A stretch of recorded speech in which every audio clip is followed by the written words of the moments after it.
पूर्वी खबर। সমস্ত পিডিজি সবাই উপস্থিত, আমাদের guest, line member, media person সবাইকে জানাই আন্তরিক শুভেচ্ছা।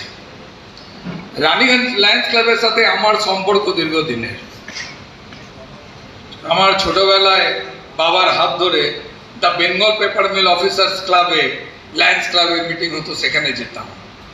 প্রায় তখন মিটিং হতো, যেতাম। যাওয়ার একটা কারণও ছিল, ওখানে গোমেজ বলে একটা খ্রিস্টান কুক ছিল, সে ভেজিটেবল কাটলেট এবং ফুড কাস্টার্ড খুব ভালো বানাতো।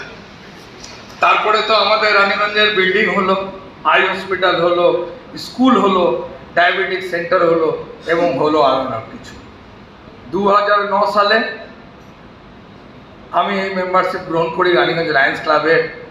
আমার স্পন্সর ছিলেন past cabinet secretary Manjit Singh.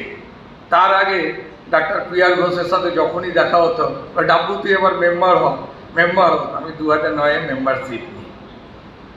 দীর্ঘদিন লায়ন্স ক্লাবের সাথে জড়িত থাকাতে দেখলাম যে রানীগঞ্জ লায়ন্স ক্লাবের সাথে থাকলে মানুষের সেবা করার জন্য একটা ব্লাড প্ল্যাটফর্ম পাওয়া গেল।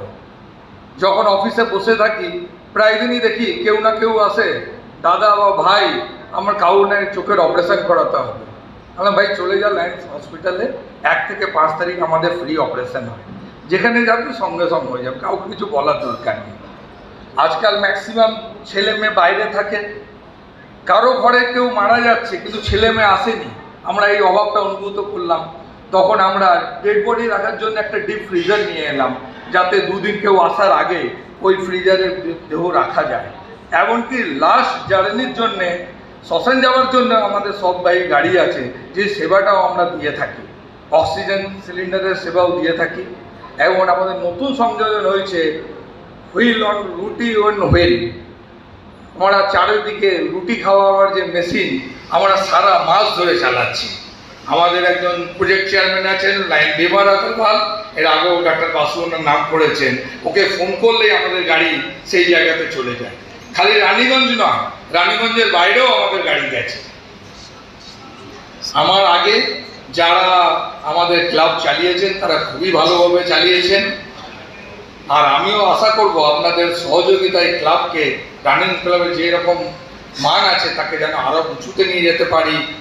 আর আগে শেষ পাওয়ার আগে যারা আমাদের ক্লাবে এসেছেন সবাইকে আমি আমার তরফ থেকে শুভেচ্ছা জানাই। একজন অতি প্রিয় লোক আমার এখানে আসতে পারেনি, সে আমাদের পিডিজি লায়ন আব্দুল মালেক। তিনি আজ একটি খুবই জরুরি কাজে কলকাতা চলে যেতে হয়েছিল। তিনি আমাকে একটা শুভেচ্ছা বার্তা পাঠিয়েছেন, কিন্তু হ্যাঁ উনি এটাও পাঠিয়েছেন, কিন্তু সময়ের অভাবে আমি অত পড়ছি না। কিন্তু উনি আমার একদম ফ্যামিলি মেম্বারের মতো আমাকে খুবই ভালোবাসেন। আমার বাবার সাথে ওনার খুবই হৃদ্যতা ছিল। এই বলে আমি আমার বক্তব্য শেষ করছি।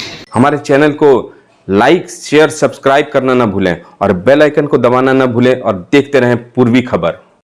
पूर्वी खबर, नजर सब पर।